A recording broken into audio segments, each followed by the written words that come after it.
guys, welcome to today's Big Brother Canada updates and spoilers. Our house guest of the day is Jade Thresher. Thank you so much for your awesome message, and Jade wants to know, who would I align with in this house? That's a really tough question. Does that include people who have already been evicted or what? It's hard to say. I would say maybe like Neha or like Brittany and Sarah or something, but like they're not doing so good. So I don't know.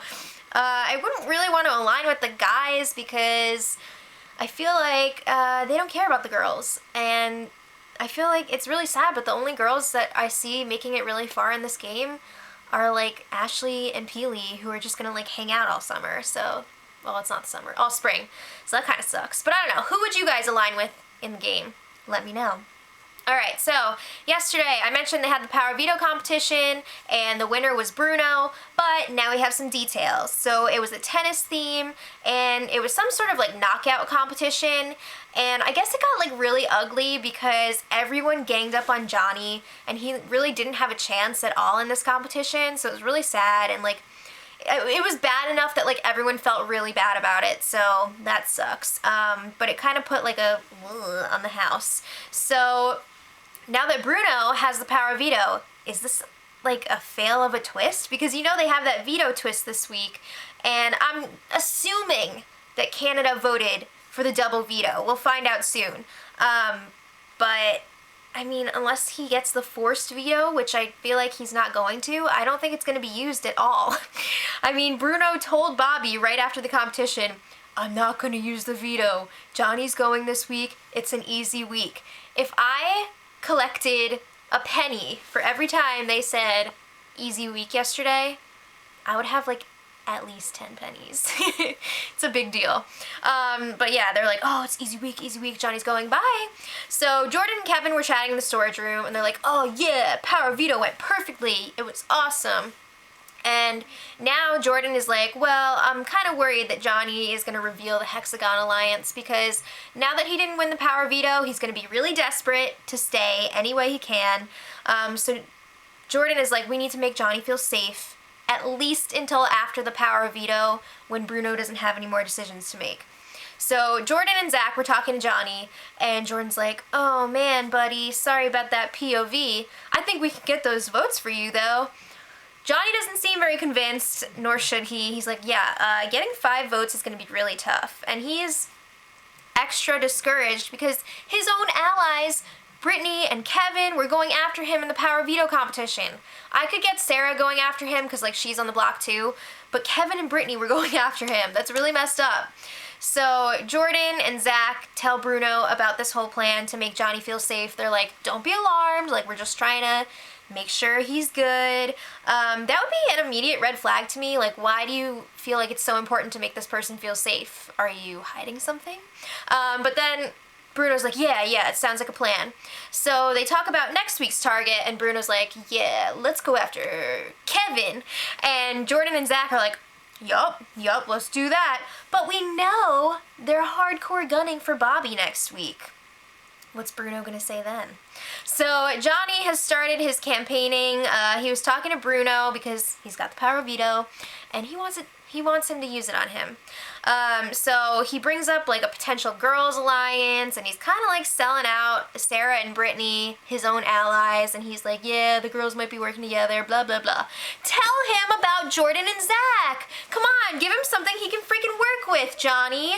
I don't get why he's so quick to sell out the girls, but Jordan and Zach, he's like protecting. I don't get it. But Bruno's like, yeah, I wish we could have had a chance to work together. You're like a really great guy. But if I use the veto, it's going to mess up my game. So that's his way of saying no. So Willow and Zach have a little strategy chat in the HOH room. And this is one of the first times I feel like we're actually hearing Willow talking to people about who she would nominate. I'm sure it's not. It just feels like it though. So she tells Zach that she wants Kevin out next. She's worried that he would nominate her if he was HOH. I don't know. But she also feels like if they get rid of Kevin, she can pull in Peely very easily. Peely's gonna be lost without Kevin. I feel like that's kind of true. So then, that's great and all that they're having this strategy chat, but then Willow's like, okay, Zach, let's talk about your feelings. So she starts asking him if he likes Ashley, and it's just like, oh, Willow, stop. You're embarrassing yourself. It's too much. Just move on. So today is Bruno's 32nd birthday. Happy birthday, Bruno. And the house guests decided to surprise him in the HOH room like they did for Johnny's birthday. But this time, they didn't know what time it was. Big Brother has like the wrong time on the clocks. So they actually ended up celebrating like an hour early almost. It was a good try though. There was another difference too between Johnny and Bruno's birthday celebrations. There were no lap dances, so... But there was a bottle of beer in Bobby's underwear, because who doesn't love a warm, wiener-touching bottle of beer? Who? Okay, so leave it in the comments, do you?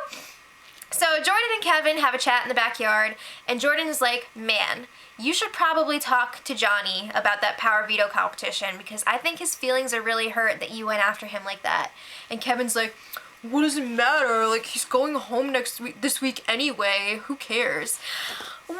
What is wrong with you, Kevin? So Jordan is like, well, I feel like you need to smooth things over, because what if he goes ahead and blows up the alliance to Bruno? That would be really bad. So Kevin's like, okay, fine.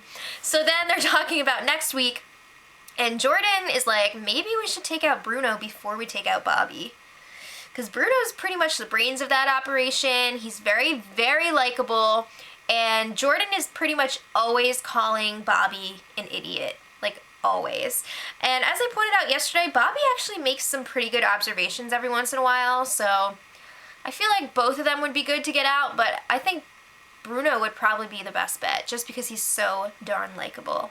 So this morning, Johnny and Kevin were chatting by the hot tub. Kevin, this is your chance. So he kind of tries to smooth things over with Johnny, and Johnny's like, you know what? I'm not mad about the power of veto. I knew that I was gonna be done from the start. I mean, once they explained the rules. But still, I feel like it was really mean. But Kevin is like, oh, okay, Johnny, maybe we can get you the votes, though. Keep your head up. Okay, today we had another Bobby what is wrong with you moment. Yesterday, it was taking off his bathing suit in the hot tub. Today, it was another Ashley thing. So the two of them are alone in the bathroom. Bobby goes over to Ashley and he's like, hey, remember like when we made that final 2 deal a couple weeks ago? Yeah. So like we're still good, right? And then he's like, don't be intimidated, like, you can talk to me, blah, blah, blah, just don't be intimidated. And then he's like, make sure you're not getting too attached to Zach, like, don't get too close, because Zach is with Willow. What? Come on, man. He's like, yeah, Zach and Willow probably made a deal, like, weeks ago.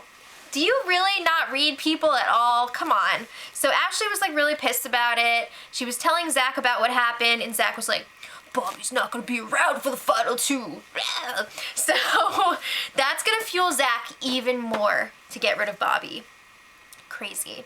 So today the punishment ended for breaking the microphones. Yay! Don't break any more. So as a treat, Big Brother gave the house guest BB can basics, including pickles, soda, and fruit juice. So it wasn't just that though. This was really fun because Big Brother slapped some fan photos on the pickle jar and the drink bottles. So the house guests were like freaking out about it. They were like, oh my god, other people! Aha! So they were like naming them and carrying all the bottles around, and it was like kind of sad but kind of funny. So that happened. Another interesting thing happened today. Sarah and Zach noticed that little screen outside of the vault room was on. Does this mean a twist is coming? Maybe it has something to do with the POV twist, or maybe it was on all along and they just had to turn it off when the roof was leaking and then they turned it back on. I don't know. But I'm thinking it could have something to do with that power of veto twist. We'll find out, hopefully. So Johnny really, really wants to stay in the house. He started campaigning. He was talking to Ashley and Pilar today, and he was like, I'll do anything to stay. And then he was kind of using a similar campaign strategy that has been used every week so far, and it hasn't worked yet. It's the old, I'll be a huge target if I stay. No one's going to come after you if I'm still in the house. So they were like, oh, yeah, good point. We'll see. Keep up the good work, Johnny. Which is basically no. Alright, so then the feeds went down for like a while. And when they came back, we found out Sarah had a secret task. I don't know if this is a Marcia task or what. I'll be really excited if it was. But apparently she completed the task. It sounds like she had to like pretend to faint in front of the other house guests. I don't know if there was more to it than that. I'm assuming there was. But she completed the task, and as a result, the house won a screening of a TV show. Wow. So hopefully we'll have more details on that tomorrow. I think the power veto ceremony should be tomorrow. So until then, much love.